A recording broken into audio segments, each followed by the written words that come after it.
Scotty, beam me up.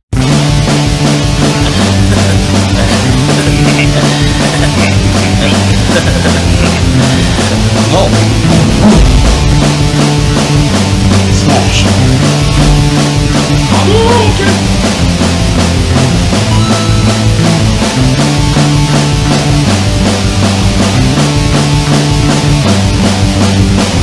Get over here.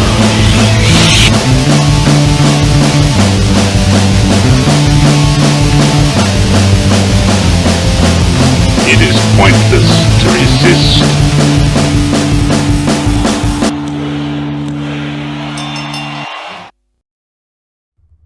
Leatherface, you phantom! Look what you did to my Sonny Bono wig duo!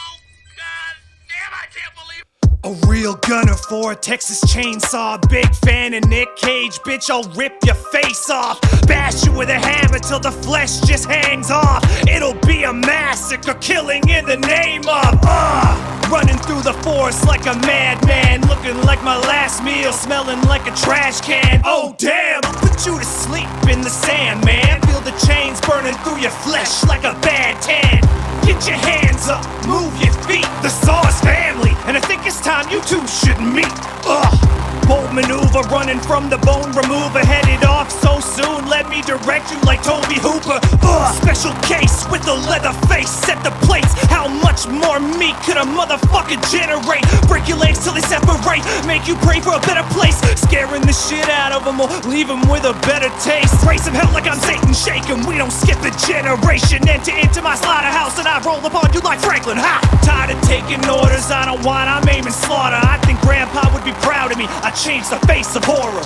Batshit do as batshit does, screaming through our blackened lungs. Listen how the madness hums. I'm just trying to catch a buzz. I thought I told you the only fam is the Saw, left hand of the law. I'm just a fan of the mad and macabre. Catching bodies like a panda mob. Deck my halls with the faintest sobs. Dog will hunt, and you won't be left with a grave to rob. Should've never walked into a cannibal's home. Your friend's gone, but you can watch me chew them down to the bone.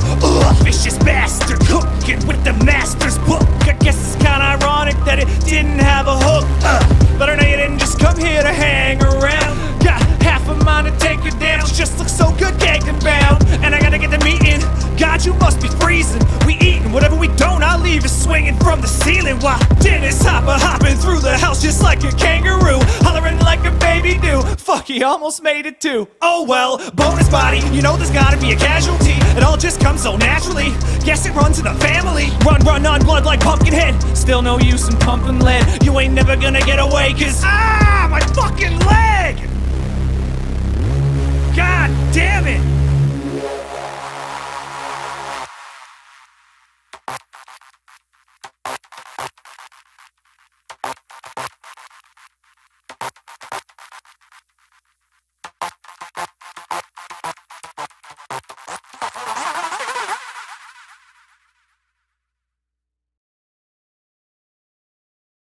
All right.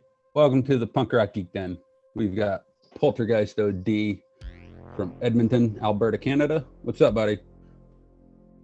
What up? Thanks for having me. Yeah, thanks for coming, man. We appreciate it. I was listening to your stuff about an hour ago, actually, and the song Michael really stood out to me. That was my first horror movie-oriented song. Hell yeah, dude. You couldn't have picked a better movie either.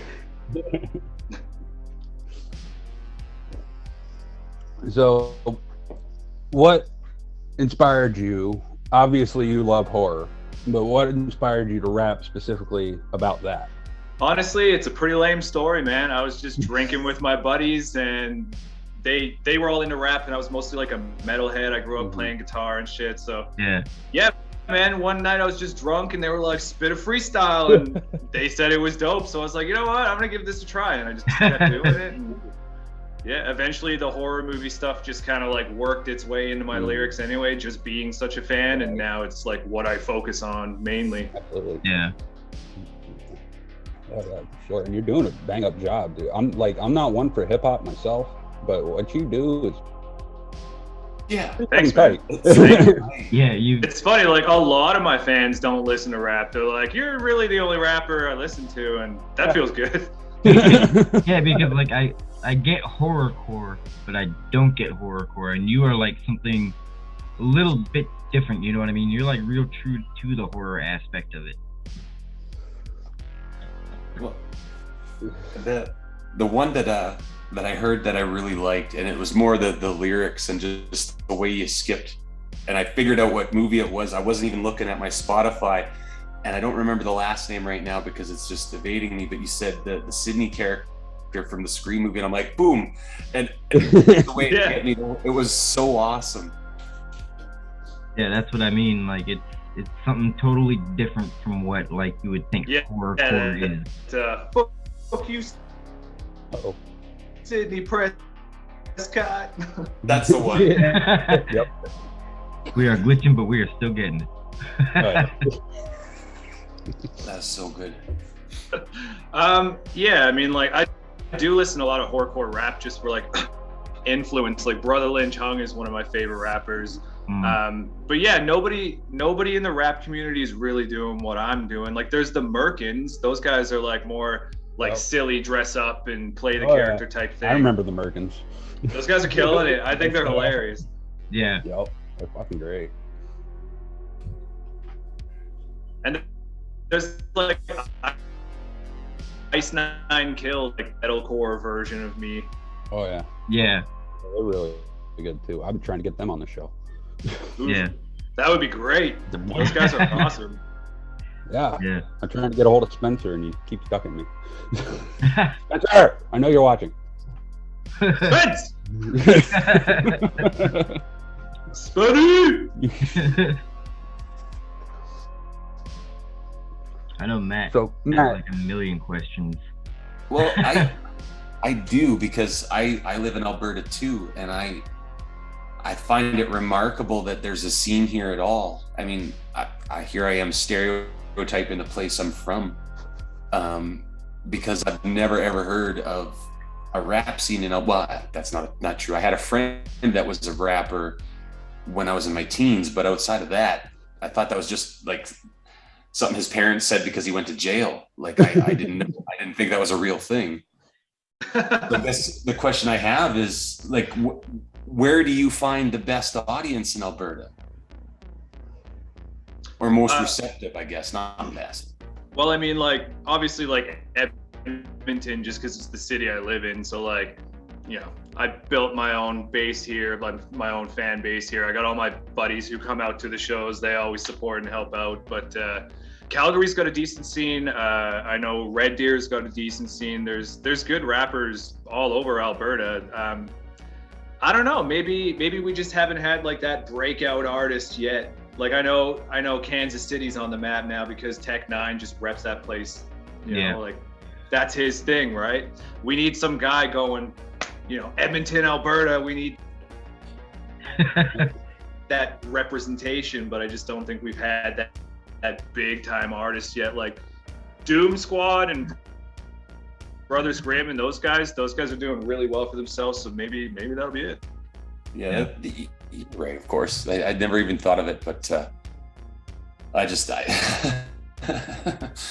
hard to imagine in such like a rural or we're Bush League, like we can be honest here. Yeah. Most people around here listen to like country, classic rock, stuff like that. Yeah, absolutely.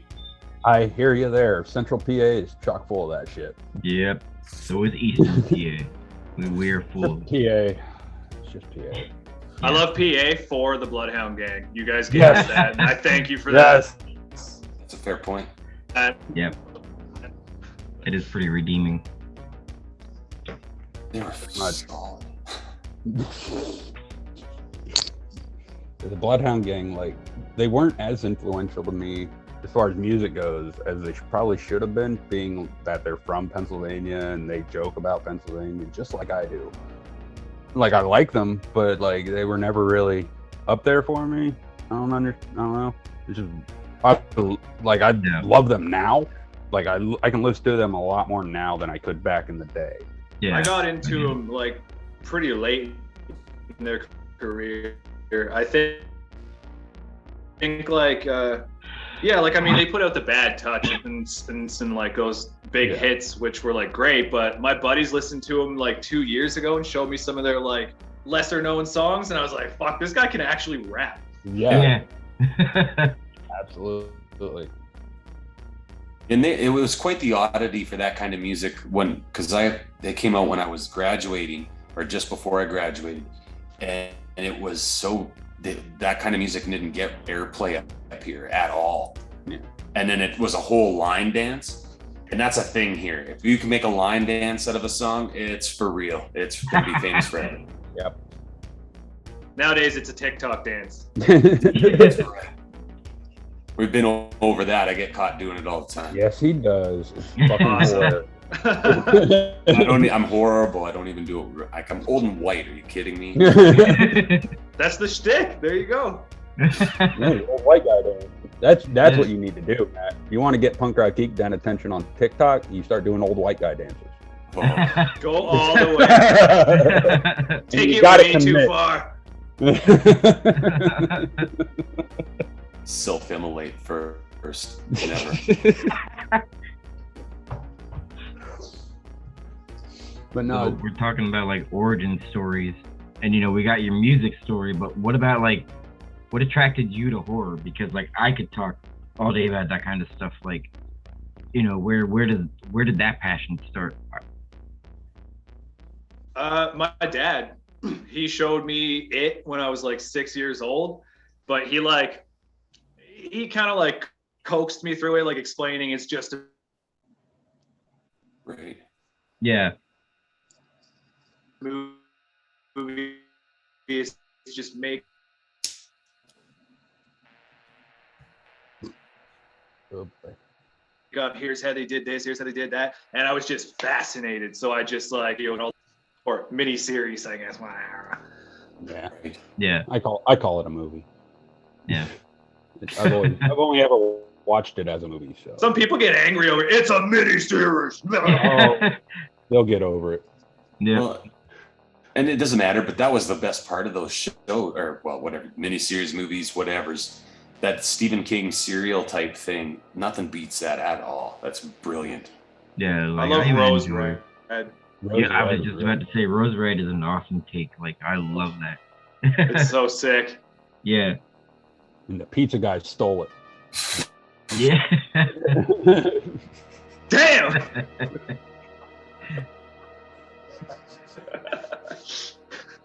I totally forgot about that until you mentioned that he was a pizza guy.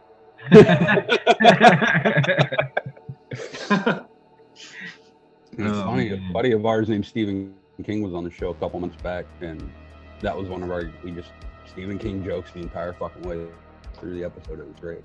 Did he love it or hate Oh, it? he loved it. He uses that name to his advantage, bro. Yeah. Would. Plays it hard. It's awesome. It's fucking awesome. I'd be like, yo, Stephen King endorses No shit. me. I would write to Stephen King personally and be like, endorse me. Scariest thing you've ever seen. Bam. Oh, I'm sorry, I cut out there for a second. What was that? Yeah. Technical difficulties. Woo!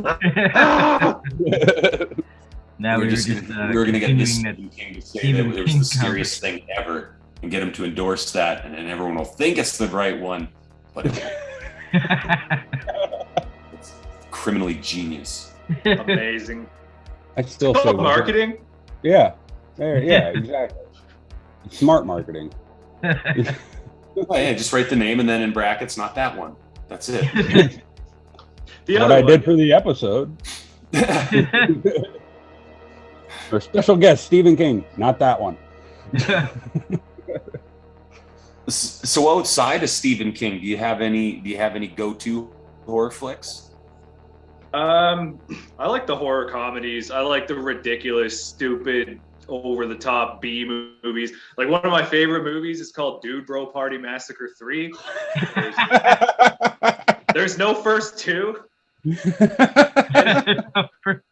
And it was filmed to like look like it was recorded on a VHS Yes. off of a Yeah. TV in the 80s. Yeah. There's a bonus feature on the Blu-ray where you can watch it in HD.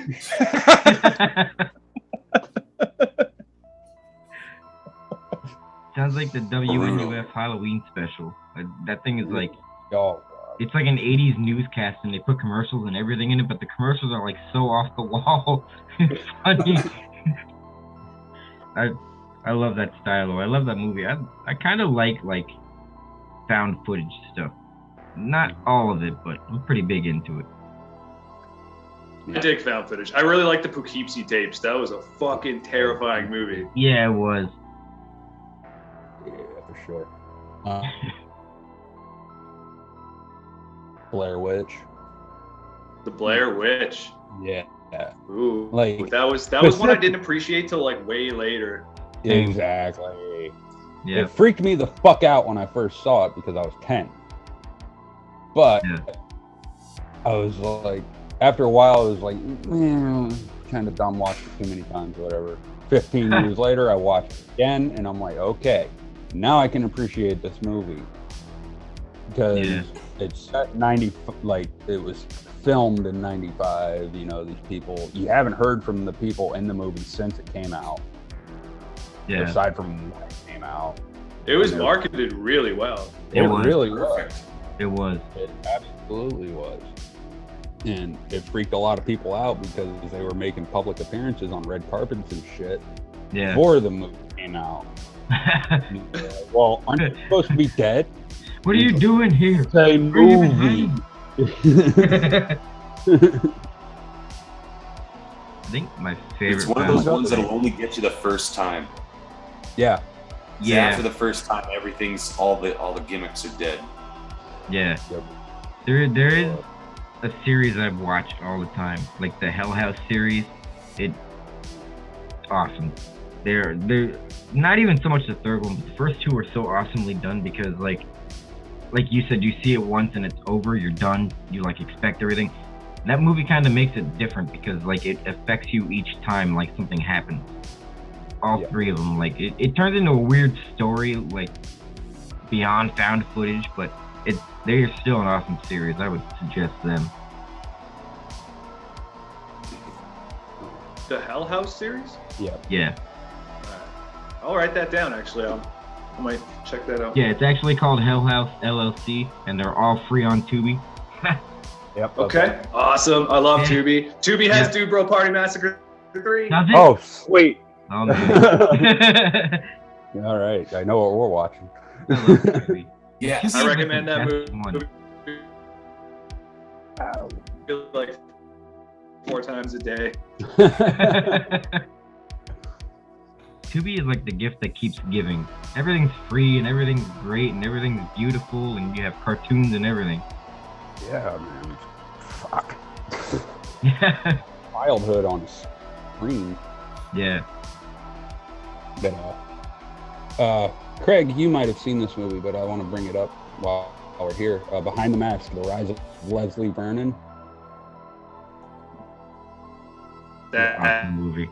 That is a good movie. Yeah. It really is, because you don't know where the fuck you're going in it. And then all Yeah, hell and breaks it takes- loose.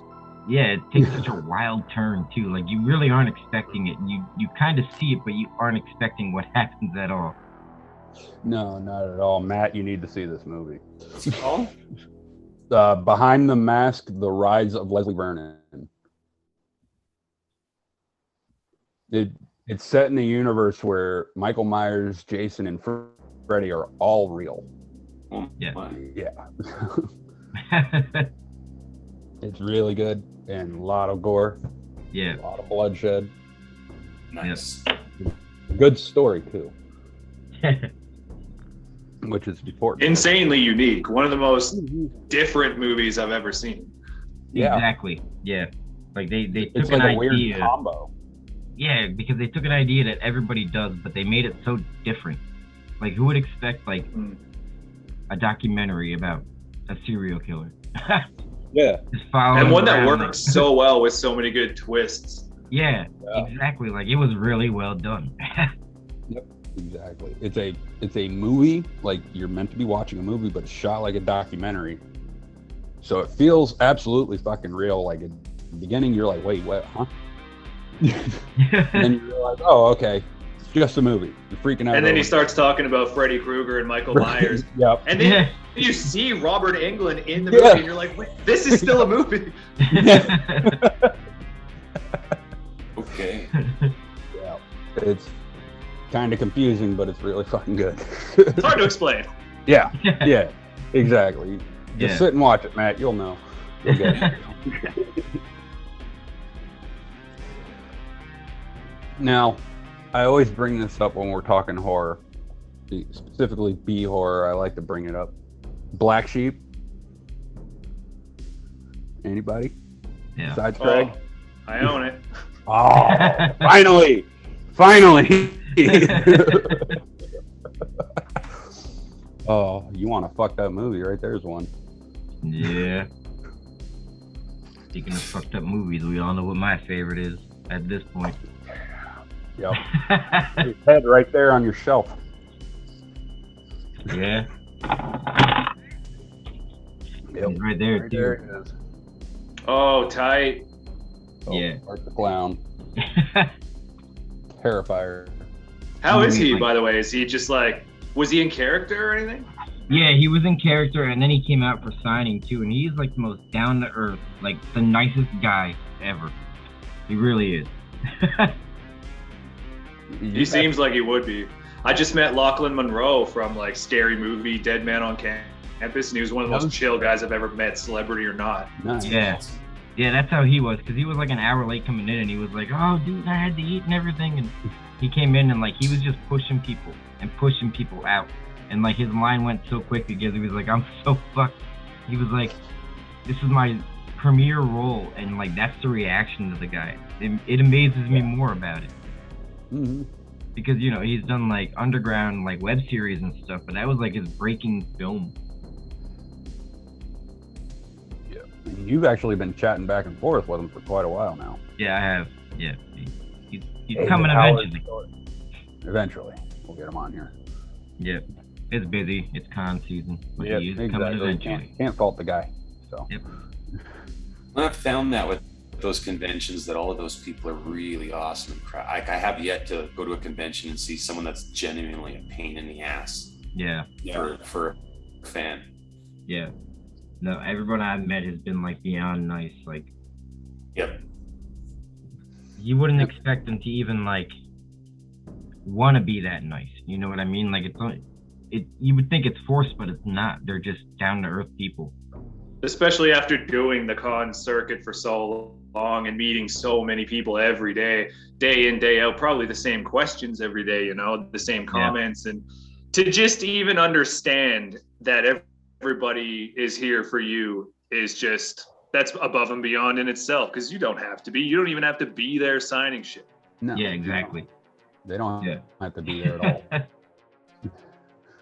But Matt, you said you wanted to ask him about the Calgary Expo before we came on the air. Well, there was a huge, like, it was awesome for the guest list, and he wasn't even on it until the end. Like, I didn't see his name. Well, there were some pictures because I follow those two sites, or the Edmonton and the Calgary one on Facebook, and I saw that he was there, but they didn't list him as coming at all. Yeah. So I guess with that in mind, did you get to meet anybody else that wasn't otherwise listed, or that you didn't think you'd otherwise get to? I met a guy who made a movie called Sharkosaurus and bought the Blu-ray right away without even. I was like, this is gonna be good no matter what. And the dude was hella chill. Like, I still haven't even put in the movie to watch. I might watch it tonight, but like I just saw the title. I was like, this is right up my alley. I'm gonna like it no matter what. And then it was apparently filmed in Drumheller, like right here in Alberta. Huh.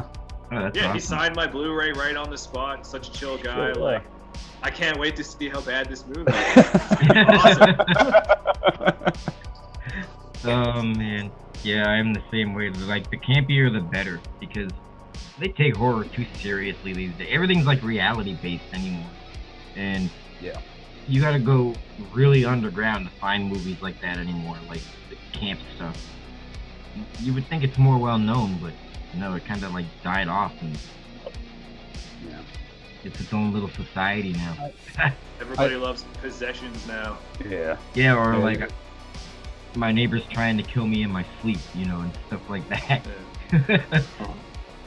Even professional Canadian film is pretty low brow. So I can't imagine what an independent Canadian film would be like. That's the ultimate. Well, I think Psycho Gorman was Canadian, wasn't it? Wasn't that guy in Ontario? I think so. And that was a good movie too. That was a good movie. Another one where like everyone recommended it to me. They're like, "You'll fucking love this. It sucks." I'm like, "Okay." As I always tell people, there's nothing better than a bad horror movie. Yeah. Bad horror movies make the world go round. I don't care what anybody says. Like, everybody's always like pounding people on their acting skills or the story, and I just want blood and guts. I don't need a serious story. I don't need good actors. I want to see a good movie. I prefer bad acting. Exactly. Yeah. Bad acting with a lot of good kill scenes. Well, just take yourself too seriously either. Yeah. Yeah. No. Well, you can't. Like, these people are gonna die, so why are they gonna take themselves seriously? Yeah. Fuck. Eli Roth has that down to a science. He makes you hate his characters. Yes, he fucking does. One word: hostile. I hated that Josh guy. I think that was the point, but like he kills it. Oh yeah, dude.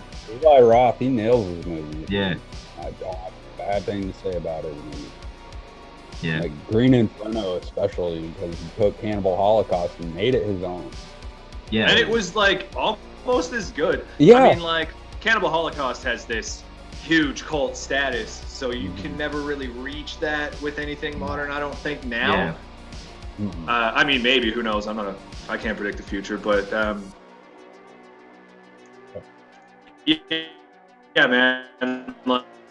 Like he did a really, really good job on taking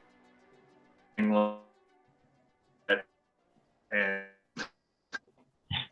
yeah. Yeah. Yeah, for sure. But on that note, why don't we take a quick break here?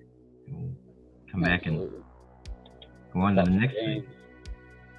Fuck them old games. Yep. I'm ready. Alrighty. All right. Break time.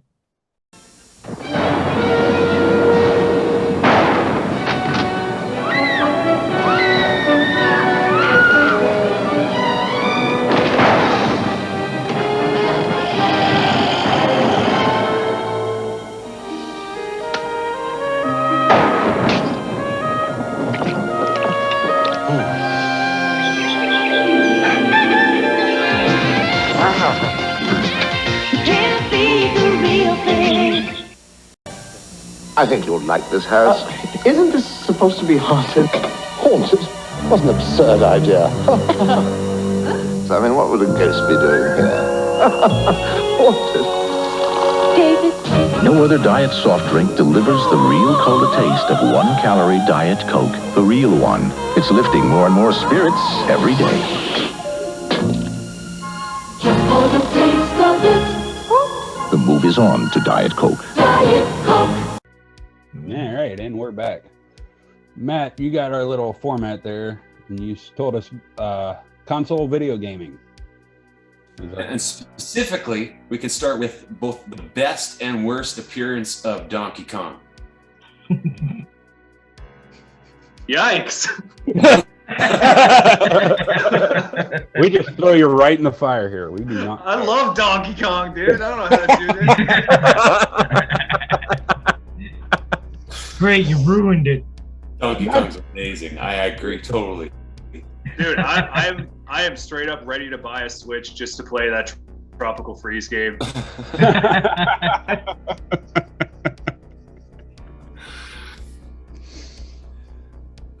It's definitely one of the best characters to come out of, and game franchises really to come out of Nintendo at all.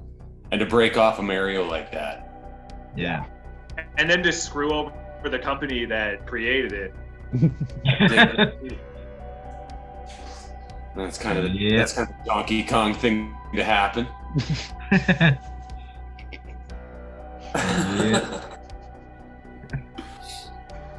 My favorite console game is still, to this day, Green Dog, the surfer dude. I've never even heard of that. I know, nobody has.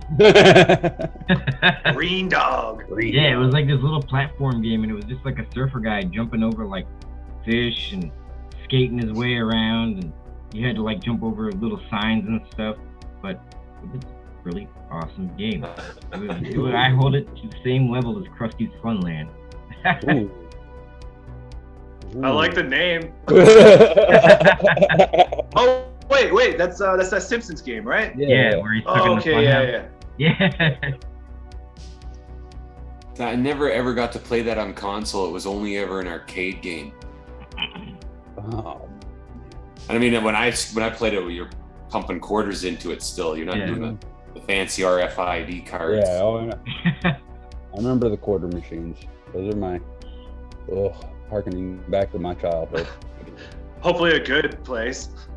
Oh, the arcade was shit back in the day, man. Holy hell! I would skip school just to go to the arcade. I was a big N64 kid. The second that system came out, my life was just over. Yeah. So then, the fact that you brought that one up, what is it called? GoldenEye, greatest game of all time, or what? One of them, easily. That's like all time. That's a top 5 game. Yeah. My favorite 64 game, Conker's Bad Fur Day. Damn. I still own it with the manual and everything. Oh wow. People have offered me thousands of dollars for it. No, get your own. What? I like it. I just have the games now. Like none of the instruction. I might have the Bond instruction book, but I doubt it. Yeah. It's so expensive now. Even just for like empty boxes is like $200 sometimes. That's nuts. Yeah, that's only like $25 American. So. Yeah. That's a fact. Had to. Sorry. No, it's cool. I do a lot of business with like beat makers and like other artists in America, and the conversion just kills me sometimes. I'm like, oh shit, can you give me like a week? Oh yeah, for sure, man. But yeah, my favorite console game would probably have to be Street Fighter 2 for Super NES. Oh, nice. Because when I was a little kid, like we had an NES in our house, but if I wanted to play Street Fighter 2, I had to go to my grandpa's house and hang out in my Uncle Chuck's room. Yeah. And these guys can tell you I talk about my Uncle Chuck a lot. He inspired me to be the man that I am today, like as far as music and like how I carry myself and everything like that. So he had the Super NES. He had Street Fighter 2. Every time we were at my grandparents' house, that's what I was doing. And I was always kind of wild. I had to be God. I never did just the arcade matches. I would do the whole campaign and everything. Like my sister thought I was nuts. That's all I did. When we would go to my grandparents' house. I got really into those Soul Calibur games. Like when Soul Calibur 4 came out, I was obsessed. Yeah, Soul Calibur is a good series. I haven't man. That's a game I haven't thought of in a minute. Yeah. But all time, Super Mario 3 is I will play Super Mario 3. I love that little raccoon. No matter what. I don't care what he is, flying squirrel, whatever. He's still that little raccoon man to me. Still rock and roll to me. It got released with that movie, and there was a fucking warp whistle where you could. Oh, it blew my fucking mind. I love that movie, by the way. Yeah. Wizard's amazing. Yeah. That movie. I'm not gonna lie, it is amazing. So many people trash it, but everything everyone trashes, I love. So exactly. I can't even. If it's got like 80% or more on Rotten Tomatoes, I probably won't like it. Yeah. I can't even argue with people into like video games or horror movies or anything, because like I just like bad things, and I love that about me. Yeah. Right? If it doesn't suck, I don't want anything to do with it. Yeah, exactly. Like everybody's talking about like Malignant right now. That's like the hot topic, and I heard it was trash. Yeah, exactly. I'm just avoiding it now. I'm like, I probably won't like it, but I probably should watch it anyway. Yeah. Yeah, I do the same thing. I don't listen to hype. I try not to. If there's a lot of hype behind something, I usually let that shit die down before I go and form my own opinion on it, because it's like I don't want to, like I can't be a part of that. I can't be a part of those arguments. I need to like actually see if I like this or not. I can't let other people influence me on that. I stopped watching trailers.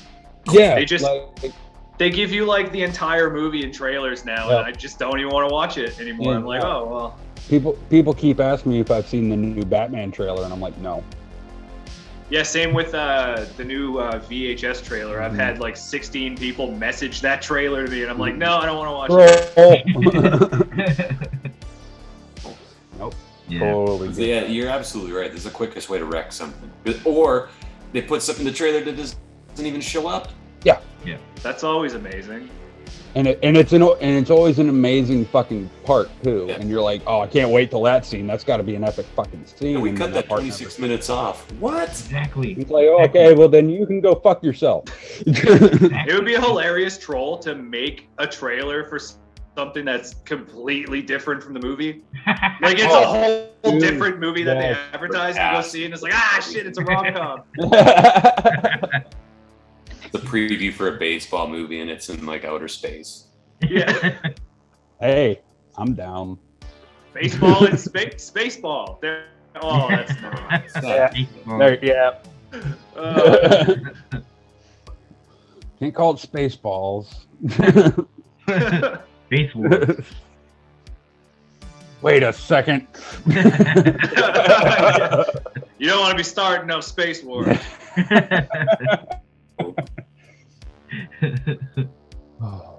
What was back console games?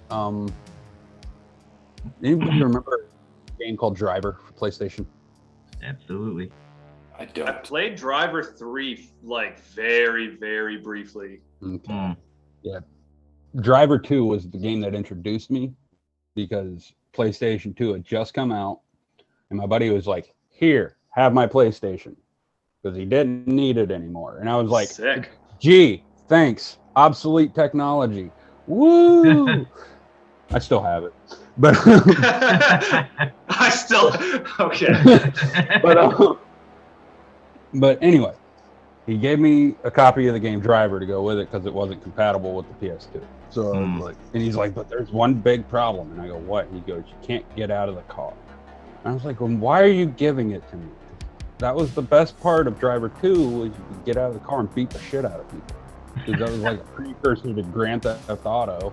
Yeah. And like a lot of people forget about that game. If it wasn't for games like Driver, GTA and shit probably wouldn't exist. Yeah. Like I started. I can't think of any other games like that from that time period. Yeah. I feel the same probably about is, because Grand Theft Auto was a whole different game before Grand Theft Auto 3. It was not the same. Like it didn't turn into that until you get sniper rifles and the whole prostitute in the car thing. Yeah. I don't remember any. Did you guys ever play Bully? Yes. Yeah. That was a sick game. I think they're making a new one, right? Yep. I think so. Yeah. I'm excited for that. All I can remember is the only thought I have now is my early 20s on snowy days, playing that game for like 9 hours straight before I even took a break. Over and over and over. Worth every minute. That's how I was with Crash Bandicoot. Oh yeah. I would sit in my room for hours. Yeah. Playing. That's how I was with remember Street Skater? It was kind of like an arcade game, but it had like the skate deck platform to it, and you had to like hold on. They released it for PlayStation, and I played it over and over for hours because it had that Pennywise soundtrack and everything. And back then they were like the shit. They're still the shit. How dare you? Throw him! Not until you sing Bro Hymn. Yep.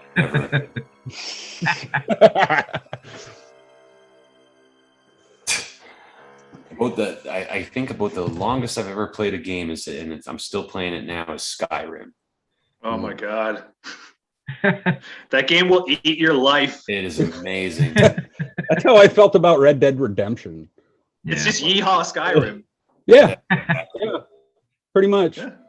Like, my buddy let me borrow it, and he goes, "Warning, this will consume you." And I go, like I have anything else going on. So, yeah, a good thing too, because those Rockstar guys write a good fucking story, man. Oh. Yes, they do. Holy shit! And their Red Dead crushes Grand Theft Auto by every metric. I don't care what it. I mean, I'm a big GTA 5 guy, but RDR2. Whew, yeah, I haven't played the second one. I feel ashamed of myself because I've been wanting to play it for years since it came out. But I pretty much like got out of gaming around like the PS2 era, and then like I just focused on music and work and everything like that. And now, like within the past year, I'm getting back into it. So I'm thinking about like buying a Switch because I want to play that new Zelda game and Mario Kart 8, obviously. Mario Kart. It's still that game too. That's a great thing that you brought that up. Mario Kart is the greatest racing game of all time. Absolutely. The SNES and the 64 version, even the Wii version was awesome. I can't. Like I have the wheel at home, and it's frustrating, but it makes it way more fun. Oh hell yeah! That wheel, it adds a whole new element, and like an element you're not expecting, because you gotta fucking coordinate yourself. Like, and it's not like driving. No, not at all. No, not in the lean into those turns. And that's how it fucks you up, because you think it is going to be like that, and then it's like, no, you got to press these buttons while you're doing this shit. Yeah. I always forget the buttons are even there. Yeah, exactly. Just so focused on steering. Oh shit, I can throw a turtle shell at that guy.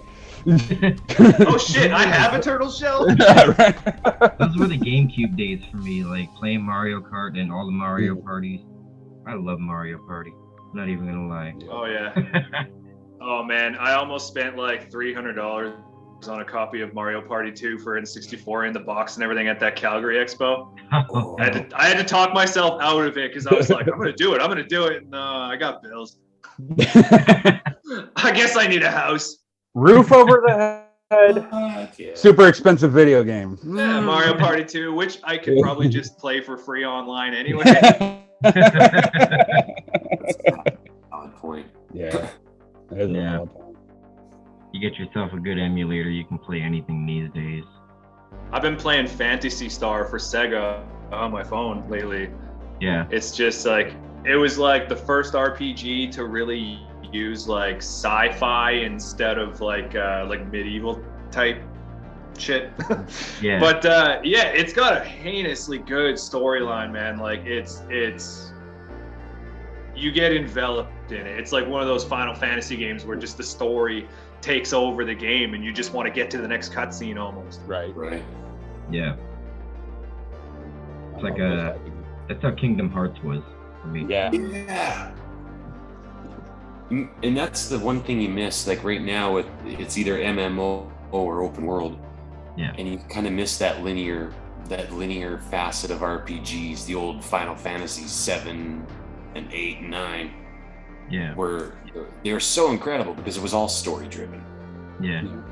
Open world games give me anxiety. I like having a goal. Yeah. I hate like looking around an open world going like, well, if I go that direction, what if I miss what's over here? And I'm just like so concerned about what I'm missing on the way. That's why it took me so long to get through Red Dead, because I kept finding all the side quests. Like I would just walk throughout the world. I didn't care about any of the main missions. Yep. And that's why I always tell. If Telltale came back, I'd be so happy because they talk about story driven. My God. That's the difference. It's all story. Mm-hmm. Yeah, and it is amazing. You've never you haven't gotten many games like that at all, like where it's just all story. Which one's this? The like we'll say Telltale games, but we'll say like the Walking Dead series. It's amazing. Yeah, they do a lot. They did a Game of Thrones. They had a werewolf, Wolfman one. They even had a Batman one. But it's not. You're not doing a lot of. It's not animated. Like it's more like a comic book, really, and it's a name your own adventure type thing. Yeah. And you do have to do some button mashing and timing and things like that. But that's really all they added. Intermittent, but and every you get to a part where it's like zombies going after this kid, and there's a zombie going after a dude, and you have to save one of them. Okay. And no matter what, like there's some points in the story where no matter what, you're fucked. But everything has a reaction. Like Heavy Rain almost. Yeah.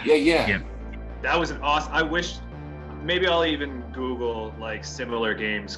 Because like I'd love to play more games like that, where it's just the story and you make decisions. It's almost like just a really long movie that you're a part of. Yeah. Yeah, if you like that, I'll suggest Beyond Two Souls. That's one of my favorite games.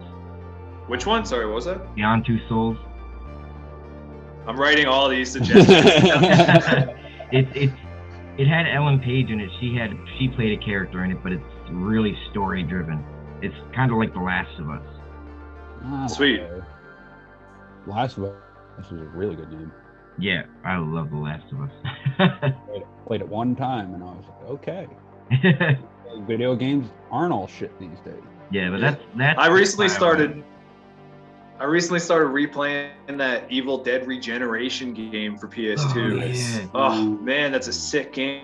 Yeah, it is. Yeah. That was a really underrated console too, because there were so many good games on PlayStation 2. It was ridiculous.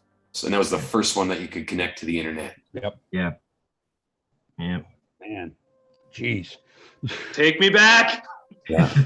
The PS2, man, had everybody freaking out because, like, especially in my school, like, I want an Xbox. No, I want a PS2 because I want a DVD player. Yeah. PS2 is where I found my love for Silent Hill. Like. Yeah. And Resident Evil for me. Resident Evil 2, yeah, but I am totally team Silent Hill between the two of them. Like people argue it all the time. Silent Hill was the far better game, but PS2 is what got me into the Resident Evil series. Yeah. You know what I mean? Yep. I spent a lot of time on Silent Hill 4. Yes. Silent Hill. Yeah, Silent Hill. That's how I was with Downport. Downport took me forever because I just kept playing and like walking around. Yeah. But, now, Silent Hill, that touches on the horror aspect because about an hour or so away from me is Centralia, the basis for Silent Hill. Yeah. And that place, man, it's spooky. Maybe I should go shoot a video there. Yeah, you would probably get a good video because it's like one big underground mine fire and there's just smoke and everything everywhere. Yeah, you can see like from the streets. How long's it been burning now, Craig? Like 40 years? 40 years. Yeah, and there's nothing they can do. They just there's have to let it burn. It'll burn forever too. They say there's enough coal down there to burn for the next 500 years. That's wild. Yeah. This is a random fire that can't be put out. No, the fire department tried, but they were just like, listen, you're fucked. We can't do anything about this. Like, yeah. It's they just literally could not. Throw a big blanket on it. Come on. And what's funny is they think it started because like ash from somebody burning their garbage flew over and landed in the mine. Yeah. People just burn their garbage. It's PA, man. We are it's a regular thing around here. If you don't recycle, like if you recycle all your cans and plastics and stuff, you can burn your garbage. Nobody's gonna say a fucking thing to you as long as it cancels. It is not unusual to be driving past somebody's house and standing in front of zero. It's totally not unusual. You could drive down the street and see at least one person standing in front of like a 50-gallon drum on fire, just standing there watching it burn. with a giant stick to keep all the shit from flying out. Those guys sound like fun to hang out with. Not really. Yeah. Those are usually the yeehaw, put some truck nuts on my Jeep kind of people. Oh, so like all of Alberta.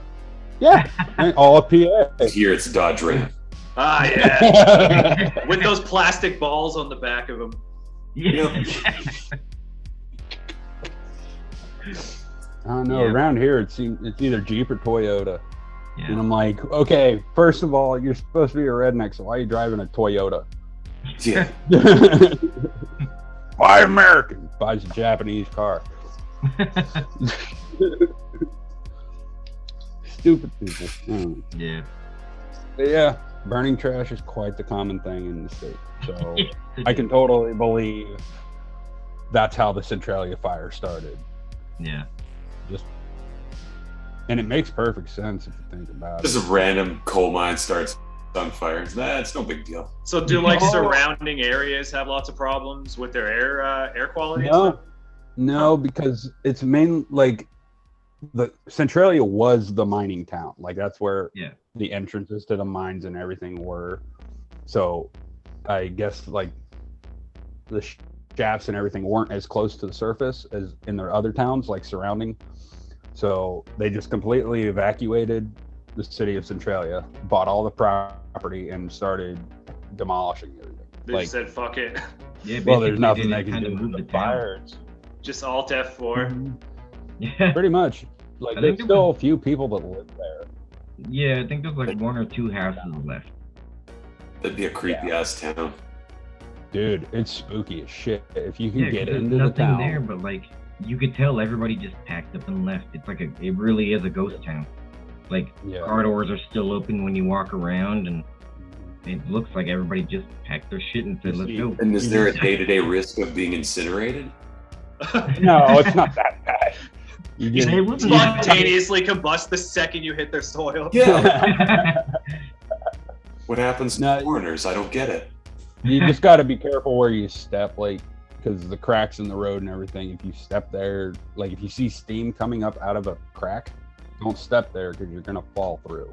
Yeah. Do they ever shoot movies or anything around that area, or is it kind of just Around, like around locked the up? area, sure. Like, you can't really get into Centralia legally. So, Well, They did do a documentary on it, and I can't remember the name. And Yeah, I it was can't like the last guy who lived there or something. yeah, there's still like, I want to say, maybe upwards of 10 people that still live in the town. damn, Yeah, I'm hella last I checked. interested. I'm gonna read about this Oh, tonight. absolutely. Boy, I'll bet you they're the highest quality of people ever. I would YouTube it, for honestly, Mhm. because there's so much research on it, and so many different people have There's a different lot. opinions. Like, you could learn the entire history of it within 5 minutes and be like, "Oh my god." Crazy, Really happened, nobody's ever even mentioned this to me. The Like, I've never government heard really- about this place. Well, it's the first story where like the government really did abandon this place. They said there's nothing we could do. Like, everyone was screaming for help, did. and they were like, "What do you want us to do?" What they did was they said, those of you who want to stay can live your lives out here. And once you're gone, this town is Pennsylvania state property. So they're just sticking it out till they die, and that's Pretty it. much. Pretty much. Yeah. Yep. I think there's maybe 3 buildings in the entire town still standing. Yeah. One of them is a church. Of course it is. But you see all the foundations being completely overrun by the nature, you know what I mean? And the few buildings that are still standing, they're maintained, but not very well because construction crews can't get back there to help maintain them. Yeah. And the roads are all shit, and it's like they gotta fucking drive so far out of their way to even go get groceries. Yeah. So it's like, why would you continue living there? But you know, home is home to some people, and you just can't get them out. Yeah, I mean, like, I stayed in Edmonton.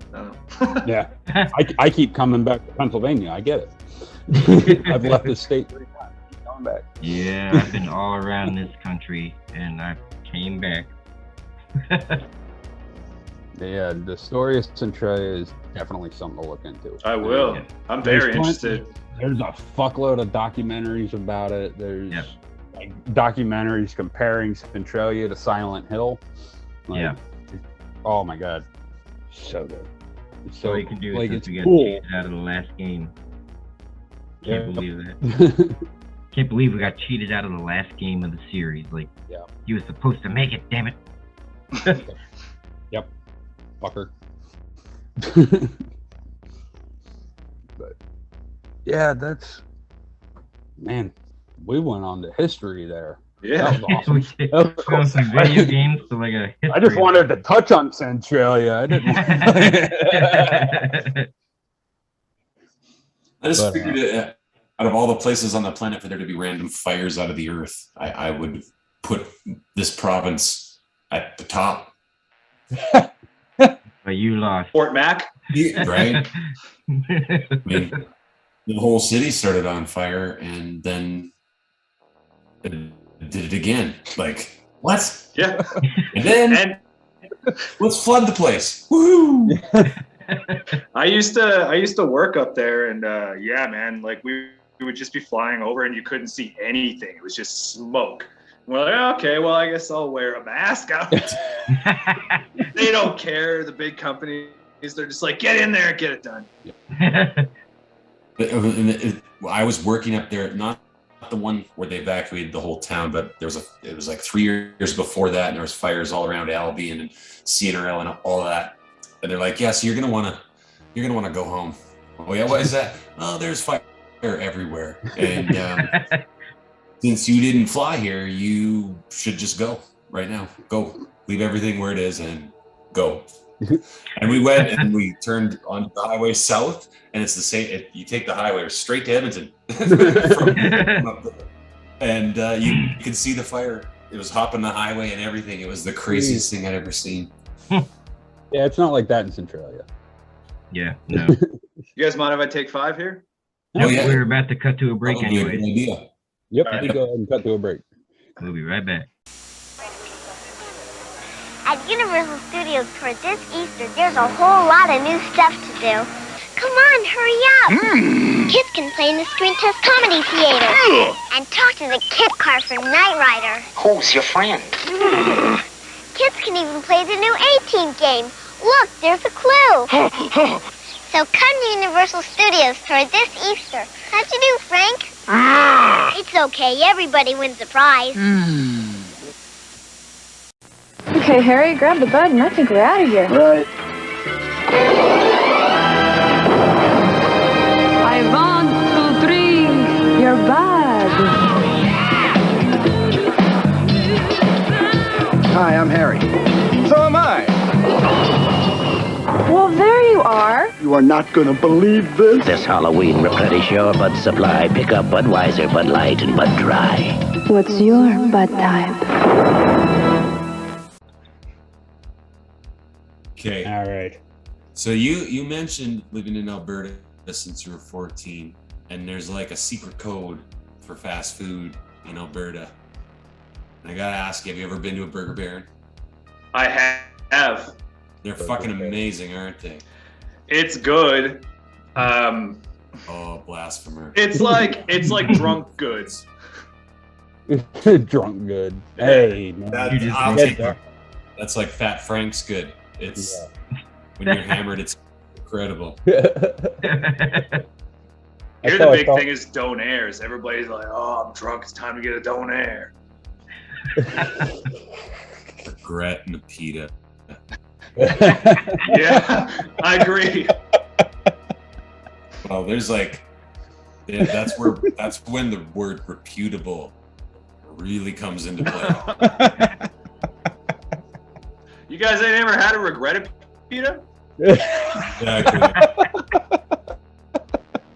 It's like regret donair on white. What? This name?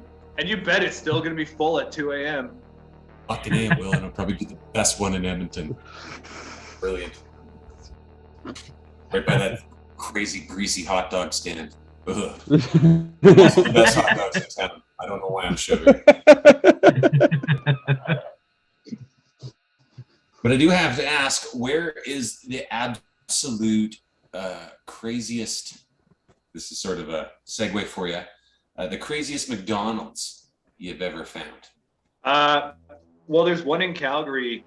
that I hit during the expo that's like a retro 50s diner style. It's got like I think it's a, I want to say Corvette, but I'm definitely wrong. But it's like an old nice car, and they cut it in half, and there's like a table inside the car that you can go eat at. It's pretty nice. Like kind of like the part in Pulp Fiction. Yeah. Yeah. Nice. Like I just like went down this heinous rabbit hole one day about like unique McDonald's of the world. Like there's one in New Zealand where they turn a plane into a dining area for a McDonald's. Yeah. In Oklahoma, they bought a bridge and turned that into a McDonald's. There's one in Texas that's shaped like a Happy Meal. Like I'm just obsessed with crazy McDonald's. I don't know why. I remember when I was a little kid, we were moving across the country from California to South Carolina. And of course we were driving, so we were able to see all the sights and everything. Every time we saw a goofy looking McDonald's, we went. It didn't matter where we were in the world. Goofy looking McDonald's, we're going to that McDonald's. Yeah. And so there was one, it was pretty much like if you've ever gone into a Walmart with a McDonald's in it, how it's just like the one little section. Yeah. It was like that, but the fucking place had an escalator in it. Okay. I've never seen a McDonald's with an escalator, so that blew my mind. A couple days later, we're in like Texas somewhere, and we go to one that's in one of those old tin rail cars. Yeah. Like the steel rail cars. That's probably my favorite one that I've ever been in. That's cool. So there's like 3 McDonald's in Texas that I want to visit. Yeah. To me, I want to franchise McDonald's. Oh yeah, where are you gonna open it? In a dumpster. I'm sure it's been done. McDonald's. Here in downtown Allentown, we have like a 2-story Wendy's. Like it's all seating and everything. It's like 2 floors, and there's like a piano player and everything. It's a fucking Wendy's. That's awesome. It's amazing. We're eating in class today. We're going to the 2-floor Wendy's. Yeah, when I go on tour, I'm just gonna make posts every city I'm in. Like, where's the coolest McDonald's here? Fuck yeah! Like around where I live, like the coolest thing we have, like as far as unique like food locations, like aside from like the college towns and everything, but up the road from me, there's a McDonald's that at least used to have like a NASCAR theme to it. Like you go in and there's just racetrack shit all up on the walls, race cars everywhere, and checkered flags as far as the eye can see. Yeah. It may still be that way. I'm not sure. I haven't been up that way in a while, but that's about as close as we get to unique McDonald's locations here. Yeah, mostly they just turned into that gray square. Yeah. Like they don't even have play places anymore in half of them. None of the restaurants do. Burger King. Now where am I gonna get headlights? Now where am I gonna play in piss infested plastic balls? Dude, I've been thinking about building a ball pit in my house. Just like build a wooden frame, buy a bunch of those plastic balls, and just like set up a TV in front of it. Why you guys want to go hang out in the ball pit? Yeah, I can guarantee you the answer would be yes. There's never a time the answer is no to that question. No. And I have a question related to that. Why are you only thinking about it? Right? Like, fucking do it. That's it. I'm going to Home Depot tomorrow. There you go. And when I can get up into Canada, I'll come over to your place and we'll fucking chill in the ball pit. Oh yeah, I'm gonna have a Switch by then, hopefully. Oh yeah. We play Donkey Kong, bro. Fuck yeah. I'm from the generation where McDonald's had like Fry Kid seats, and you could go outside and like Mayor McCheese, you could crawl all over him. And then like at our McDonald's, we had a little cop. It was like the Burger Cop, but it was like a little jail cell on top of his head, and you could climb up into it. Oh. Yeah. I've seen those. I haven't seen one like in person, but I've seen them online. They look fun. Yeah. I don't remember that at all. Just like Burger Jail. Yeah. I remember Burger Jail. Like there was in the play places, they had like the little Burger Jail thing with the Hamburglar's face on it, but it wasn't anything like what you're talking about. Yeah, no, we didn't get a play place. We had like an outside area with like little Fry Kid seesaws and shit like that. Okay. This is basically just a playground at McDonald's. Yeah, pretty much that's what it used to be, and then they created the play place. Yeah. Okay. Oh, so that makes sense. Man. Yeah. But, and they just marketed those creepy co-characters right out of the McDonald's, right? Like no grimace, burglar. Dude, I'm like obsessed with 90s Halloween commercials, and McDonald's and Burger King killed that shit, man. You will be impressed with this episode, I can tell you that much as soon as you see it. I have all kinds of 90s Halloween commercials for our break. Yes. So awesome. I will highlight them. He has all kinds of commercials, period. Yo, you remember when like all cereal companies, their whole thing was like, somebody's trying to take my cereal. Yeah. Like somebody was always after your cereal. Yeah. Like, yeah. Leprechauns, cookie burglars. The great cereal heist of the late 90s. Yeah. The damn Trix Rabbit always trying to take your cereal. The honey Okay. bear.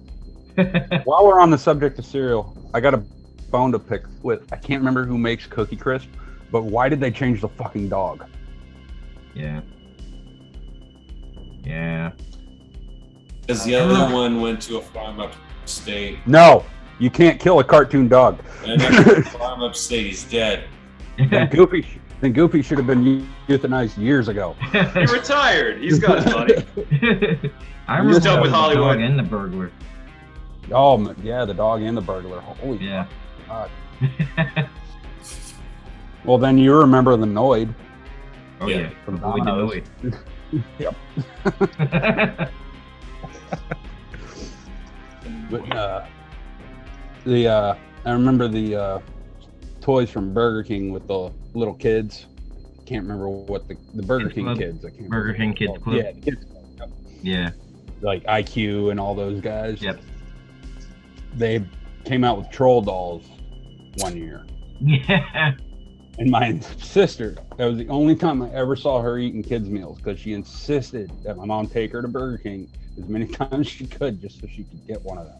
Dude, I've been buying Happy Meals recently and just keeping the toys in the packaging, and I'm keeping the boxes and everything. 25 years from now, some nostalgia nerd just like me is gonna pay $100 each for those bitches. Totally. I have like an entire box full of like 90s Burger King and McDonald's toys that are unopened that are just sitting and waiting. But they did like a couple years ago, they did like for a month, they released all these retro toys. And I found some of the best ones. Hold on, let me get some. Oh yeah, we love show and tell. Like this little Power Rangers, remember that guy? Oh my God. Nice. And the little burger bot. Yes! Dude, I had the exact same one. I just found it at my mom's house the other week. That's fucking awesome. Yeah. Man, you guys remember the Pizza Hut Pizza Head commercials? Yes. Oh my God. Why'd they stop that? That was like, oh man. Yeah. It was so good. It's kind of creepy, but whatever. And then there was Bigfoot Pizza. Yeah, the Little Caesars Bigfoot Pizza. Yeah. Oh, okay. Yeah. That was like the main attraction at every birthday party around here. Just get a big. And that was when Little Caesars was in Kmart. Yeah. Those were the days. We didn't get a Little Caesars in ours. We got like a little diner. It was like the little Kmart cafe. Ours started as a Little Caesars and then it turned to Kmart Cafe. Yeah. So, yep. But still, I had to get nachos every time I was there. Yeah. Had to. Nothing wrong with department store nachos. Nope. I'll eat nachos from anywhere. I do not give a shit. Nachos are nachos. I was just describing how much I love McDonald's. I don't care about my health. And I'm American, so you know I don't.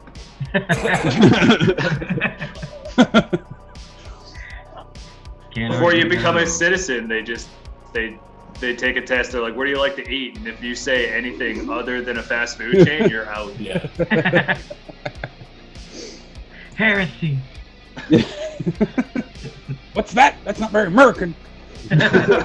Why you speak American? Burn the witch. Burn the witch.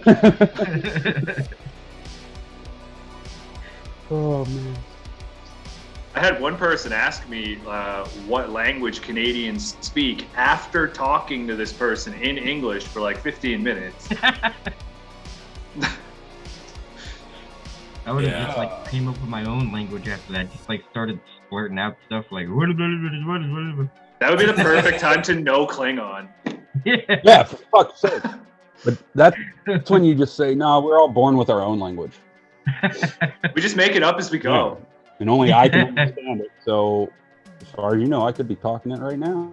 Oh. We just text each other emojis now. We don't even speak. Not even. What a word. I only speak emoji. I'm sorry.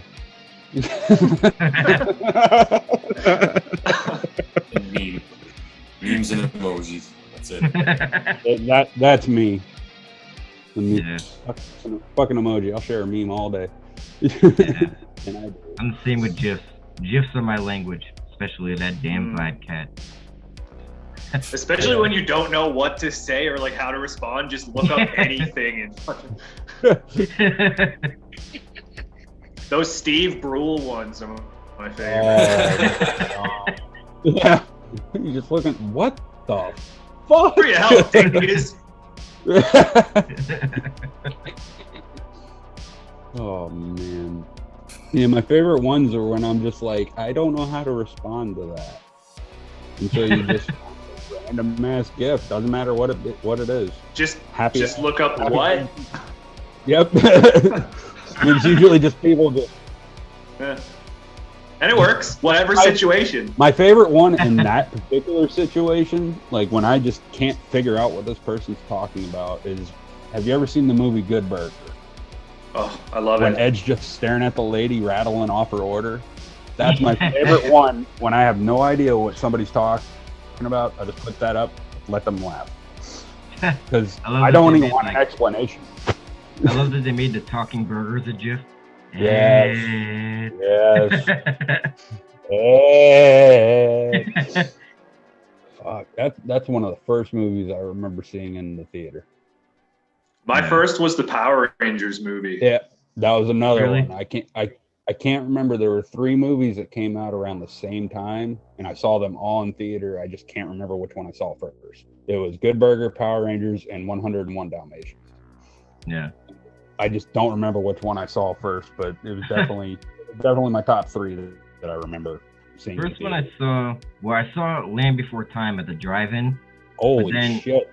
Yeah, the first movie theater I went to was when I went to see the first Turtles movie. Yeah. Okay. Yeah. That would have been sweet. Driving. Yeah, that would have been awesome. First movies were driving too. Yeah.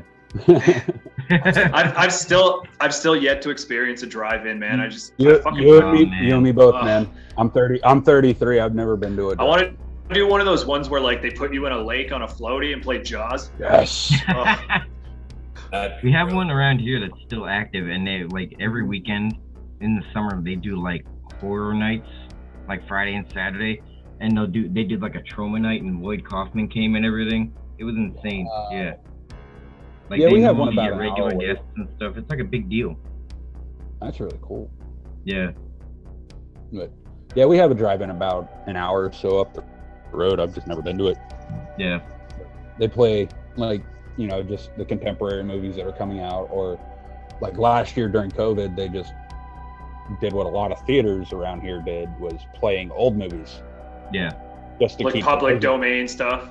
Not necessarily that, but they just films that they had, laying like around that hadn't been played, like Back to the Future, like our local movie theater. They would put these movies on the marquee like they did back when they first came out. And it was just like you could go to the movie theater and watch Back to the Future, and I'd never experienced it before.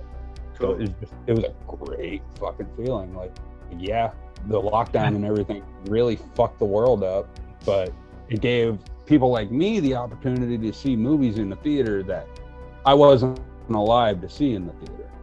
Yeah. But they're my favorite movies. Like they did Gremlins, they did Back to the Future, bunch of Poltergeist, the original Poltergeist movie.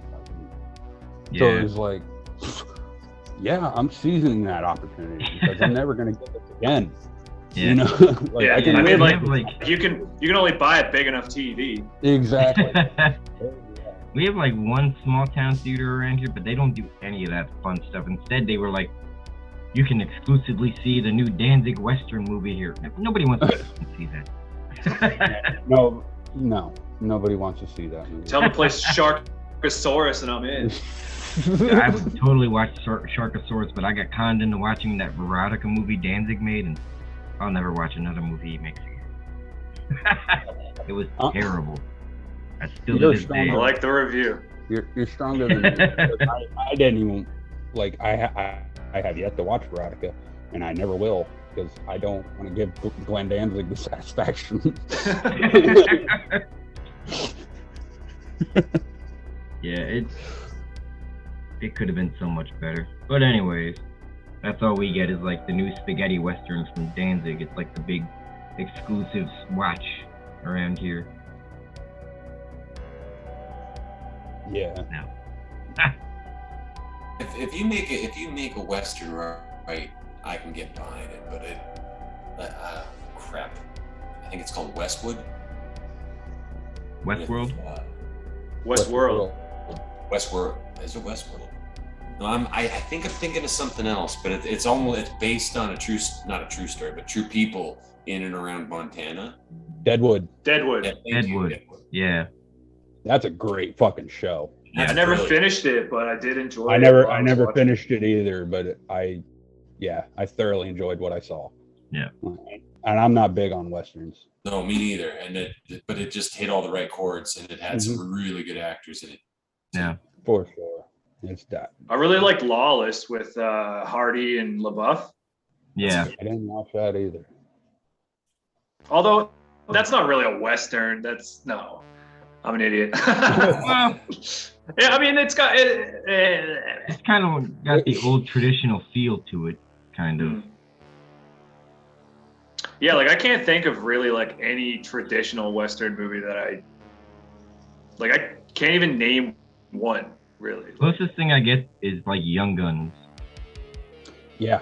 Okay, yeah, I actually watched both those movies recently. I ended up with like a copy of each on VHS, and I was like, oh, it's got a decent cast, and like a month ago I just watched them for the first time. Fucking awesome. Yeah. Yes, the Bez brothers, man, they really fucking nailed it. The second I saw the cast, I was like, there's no way this is shit. Like, it's got to be good. Yeah. The Young Guns, man, I would classify that as a western because it is. Yeah. But just like a modern western. It's not like John Wayne style, you know. It was like it's more relatable. Yeah, exactly. It was more real to the moment, like. Yeah, exactly. You know what I mean? Well, it was sort of real, right? Those characters all existed. Yeah, they all existed. Yes, they did. And it's not really a western, but one of my favorite movies, mainly because it's Quentin Tarantino, but Django Unchained. Banger. Fucking great movie. Like, you can't really call it a western because none of it takes place in the West. Yeah. But it's got the feel. It's got that feel for sure, like the spaghetti western kind of feel. Yeah. And obviously it's a Tarantino movie, so it's going to be chopped up all weird. Yeah. But I love his filmmaking. I love those ridiculously fast snap zooms that he does. Yes. They're fucking awesome. Absolutely. And like just like the camera shots that he gets on certain reactions, like when he brings up the amount of money he's going to pay for this person, and Leonardo DiCaprio just turns around with his drink like that, and it just zooms in on him, and he said, "You had my curiosity, but now you have my attention." Like, I was just perfect. I wonder how many takes that took. I don't know, but I'm glad they got that one. Maybe I'll watch it with commentary soon. Maybe they talk about it. That's a good idea. Dude, that's one thing I do it all the time, man. I'll watch a whole movie and then watch it immediately again with commentary if it has. I used to do that too. I haven't done that in a while. Like, can't remember if it was House of a Thousand Corpses or Devil's Rejects I did that with. And I was glad I did it because Rob Zombie he's Rob Zombie. He's not going to be the most eloquent speaker, but he's going to inform you of this about. I don't know, man. Something about like the movie Seven has I think like I want to say 7. I think it has like 5 to 7 different commentaries. One's on lighting, one's on directing, one's on acting. It's like they break down every aspect of the movie, and I just spent a whole day on it. Wow, that's really. Yeah. Like one of my favorite movies to watch with commentary is Boondock Saints 2. Because you got Sean Patrick Flannery, Norman Reedus, and Billy Connolly, and Troy Duffy, just talking while the movie's playing, not talking about them. Like they're talking about the movie, but they're not talking about a specific scene or what went into it. They're trashing. They're just roasting themselves, and it's fucking hilarious. There's the Dodgeball DVD has a fake commentary as like the commentary. So when you click it, it's like Ben Stiller shows up late and he's being an asshole. Vince Vaughn is like eating chips the whole time and drinking and everything. And like they leave halfway arguing, and then they play that there's something about Mary commentary. And to get to the actual commentary of them talking about the movie, you have to do like some secret menu, like there's Easter eggs. It's like an old video game code or whatever. You have to get up, right, left, and it's pretty cool. There's that, and there's also Easter egg where every time White Goodman snaps his fingers, you hit enter, and it takes you to like the scene, like the part where he's fat at the end of the movie. No way. And he just like he's in that character, but he's describing something else. I think it's been a while since I've done that, but that's cool. I know if you hit enter when he snaps his fingers, it'll take you and show something, and then go right back to the movie. It's fucking what an hilarious. awesome DVD. I know, right? Got fucking everything. I wish they were all like that. Like, I'm disappointed when I buy a movie and there's no commentary. I'm like, shit, whatever. Yeah. I guess I'll look at the storyboards. Yeah, when it's the options movie and storyboards, it's like, oh, this is a bullshit DVD. I mean, in like The Thing, like the Scream Factory special edition for The Thing had awesome storyboards. Yeah. So like that stuff like that's interesting just because it's like incredible art anyway. But for like an action movie, nothing. Out. The best gag to this day, though, on anything I would say is like when I bought the first season of Aqua Teen Hunger Force, and like you click play all of them. They all literally. No way, really? Every single episode. Dude, I'm buying that. That's hilarious. You have to. It's fucking great. They completely trolled everybody with that shit, and I lost my fucking mind. I love wild trolls like that. And the first, like, you get pissed off. Like, when it first came out, everybody was really pissed off. But now everybody just fucking laughs at it because, you should expect them to do that shit. I've always wanted to do a ridiculous troll, like go do a show, promote the hell out of it, and then get up there and just like lay down on the stage and be like, oh, you guys said rapping, not napping? I didn't plan for anything else. Yeah. Just like fucking sleep for 20 minutes. 3 seconds later, riot ensues. I didn't do anything. I'd have to give some people their money back, I think. Yeah. Just stand there and play the Mighty Mouse theme song. Here they come to save the day. Anybody bad enough to just pull a wedding singer? Well, I have the microphone. But one of my favorite stories, like kind of relating to that, a friend of mine told me he wanted to start a band, name it Yard Sale, and just, put up a sign every weekend and just start playing in the garage. Everybody's going to go to a yard sale. Dude, that's actually not that bad of an idea. No, at all. I was like, why aren't you doing this like now? Like, now it's going to be out there. Somebody's going to do it now. He's going to feel like a dick. It's been over a decade. Fuck them. It's ours now. Yep. Sponsored by PRG.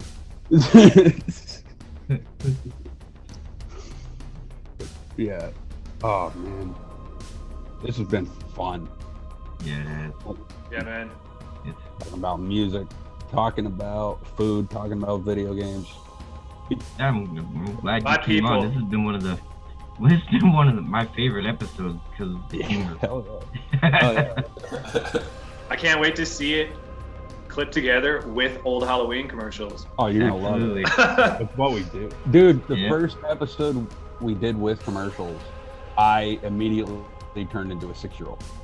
I was like, okay, I love doing this. We're never gonna stop. Yeah, we did commercials once, and that was like the one thing that has always stuck now. Like, we've had so many ideas that we've changed, but commercials are sticking around forever, I think. There's just something about the old commercials, though. Like, they actually made you want to go out and buy the shit. Man, beer commercials used to be lit. Yeah. Remember Spuds Singing McKenzie? Like, there was an old Elvira beer commercial I watched last night, and it was awesome. And it's like, you would never see that now because they're like, drink responsibly, and Elvira's like, let's get wasted. Yeah, there were some pretty epic beer commercials up here for sure. Oh. Oh. Don't even get me started. I'm trying to think of the new ones, but like there was that whole Ranger, the Kokanee Ranger. Oh yeah. You voted to keep him alive or not, and everybody voted to kill him. Well, like Kenny. You're gonna ask the internet. If you see the commercials, the Ranger is such a douchebag, like he's such a meathead, and the Sasquatch is awesome. You're like, fucking hey, Sasquatch, you're always getting that Ranger. Fuck that Ranger. Speaking of Sasquatch, I love those Jack Links commercials. Yeah. Messing with Sasquatch. He always ends up getting pissed off.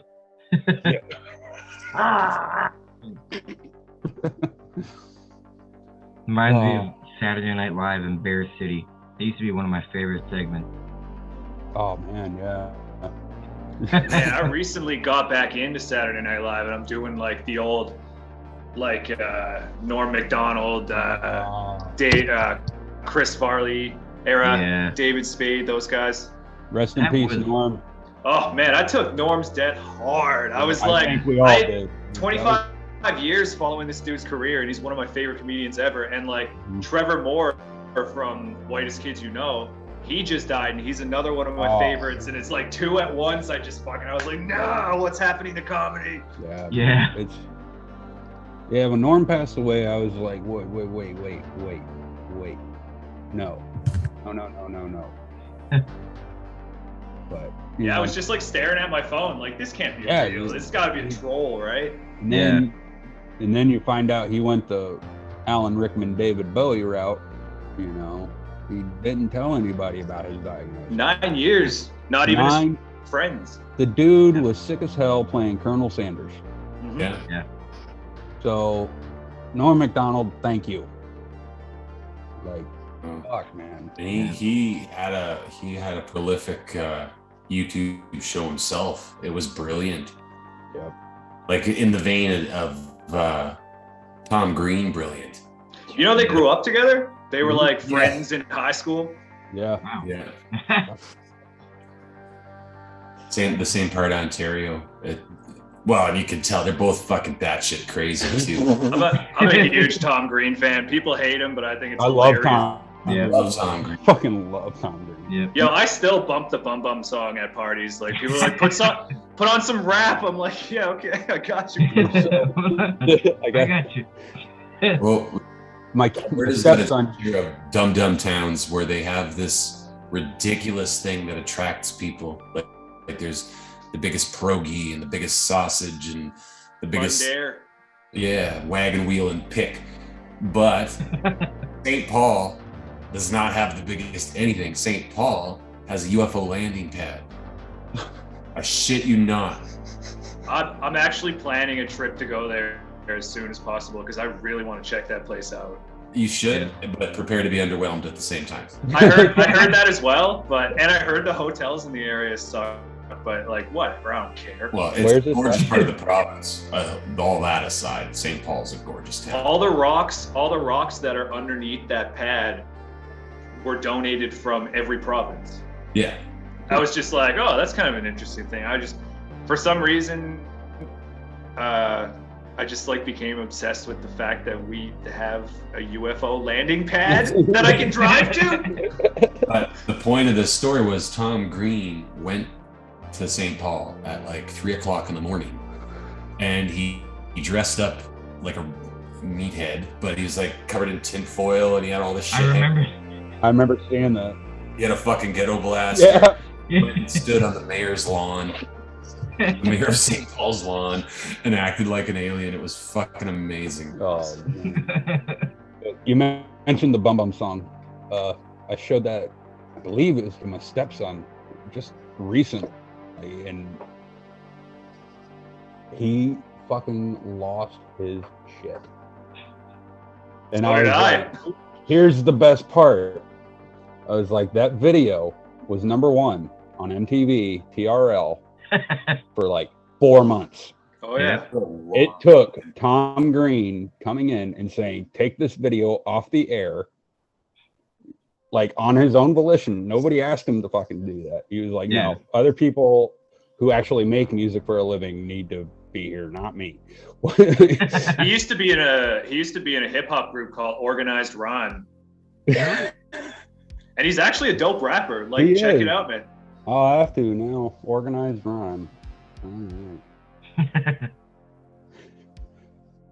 If you're recommending them, it's hella weird to see Tom Green like actually spit lyrics and like be serious as a rapper. Right. And it's like the video is like them screwing around and being silly. Like, there it is. Organized Rhymes, first thing that popped up. Yeah. Oh my god, that is the most 90s picture ever. Yeah, they were like the Beastie Boys of Canada. Yeah. It's like 3 versions of Snow. Stuff on TV today. 3 versions of Snow. Fucking driving down the highway and finding a dead moose and just banging it. That was in Alberta. Yeah, that was in Alberta. He did all that shit for his public access. Yeah, and then he did got in a van. And then he put it on MTV. Yeah. Proud of him. That dude was fucking insane, and that was just before like CKY Jackass too, and he was doing all that stuff too. Well, they were doing that shit at the same time, but he got famous before them for sure. Yeah. Tom Green's basically responsible for podcasts, like his Webo vision. Like nobody was doing that when he did that. No, he did that all himself too. Yeah, just in his living room, he was like, I kind of still want to be on TV. He was ahead on a lot of the shit that we're doing these days just from a computer. Like he had fucking cables running in and out of his parents' house. Yeah. Like all through it. I mean, there's no chance in hell my mom would have let me do that. You know? Real life Wayne's World. Yep, real life Wayne's World. That's exactly it. God, I'd love to have a public access show like that. That would be amazing. I would be canceled immediately. Like, oh my god! You only get Thursday night from 7:05 to 8:05, and that's it. And you just whatever the fuck bullshit comes out of your head. You guys watch It's Always Sunny in Philadelphia? Of course. Yeah. Man, and that diaper guy.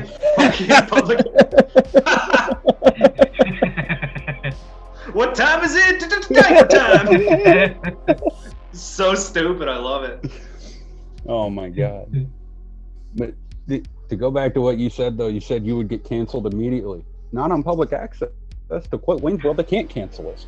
We're on public access. All right. You know what? I actually like, oh man. I think about it all the time because I say some like brutal shit sometimes in my music. Like, I don't care. I'll say it. It rhymes. It's funny. Yep. But I'm just always thinking like, man, I'm going to lose my YouTube channel or I'm gonna lose my Spotify or something, right? So I gotta like put my website up soon. Now YouTube's pretty cool as long as you don't show boobs. Yeah. Even if you show boobs, we watch Zombie on YouTube. Yeah, we watched Zombie a little bit ago. I guess it's different when it's art, right? Like, yeah. That depends what you describe as art, I guess. But Corey, dude, this has been a fucking blast, man. Yeah, man, I had a really good time. We really appreciate you coming on, taking the time to join us here. And why don't you got anything new coming up here soon? I got a Killer Clowns from Outer Space song I'm just finishing up. I'm about to get it mixed and mastered. My favorite shit movie. Oh, but it's gonna be wild. Yes. Oh. Cannot wait. So yeah, once that's done, I'm gonna work on the video. It should be up, I'm hoping, within the month, but I've been thinking about doing like a series where I break down me watching the movies, taking my notes, like writing, recording, doing the videos and the lyrics and stuff like that. Just like the whole process. And I think I might start that with this Killer Clown song. So I think it might take a little while to get all that ready, but that's my next one. That's an awesome idea, though. That is a great idea. I'm pretty sure you definitely get people watching that shit. Yeah, I know. I like that kind of stuff. It'll help young artists too. Like I'll probably go over like how I make the lyric videos, and like in my editing program, I use a shitty editing program, but like it's whatever. Yeah, it doesn't matter what you use as long as it sounds good. Yep. Yeah. But once again, with everything getting locked up here, you're probably not doing much for live shows. But best case scenario, do you have any plans for the end of the year, before the end of the year, for playing anywhere? I had 2 shows in October canceled recently.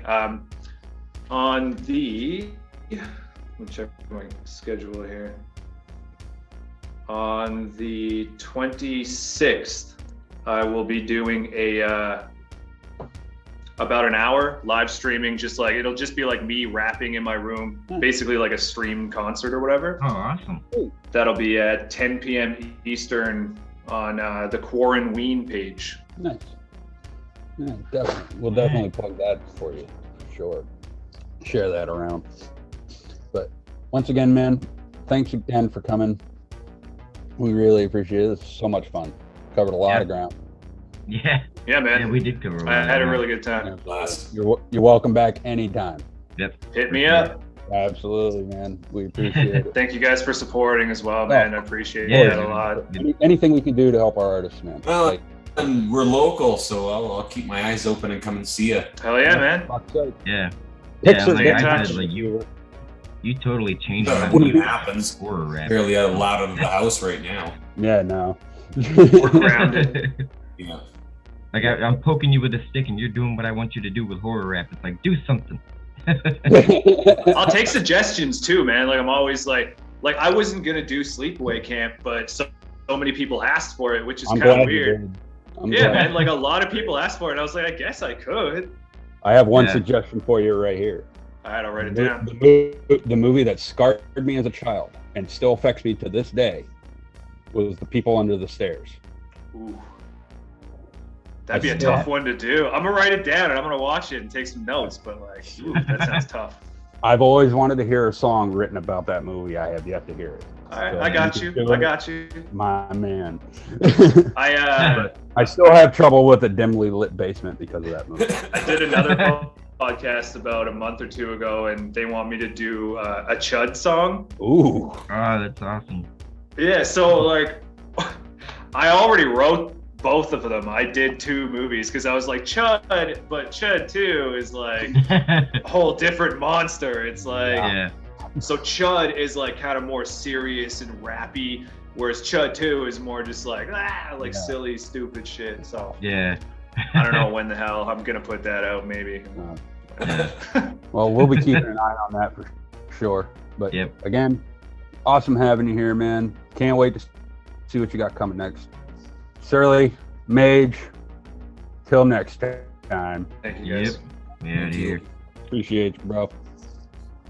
We were telling ghost stories in the Fun Fruits jungle. The coffin opens, and the skeletons scare the aliens!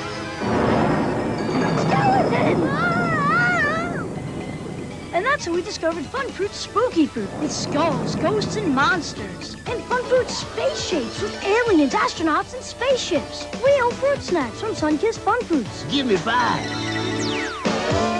Fun Fruit space shapes and spooky fruit. It's alive! My most perfect creation!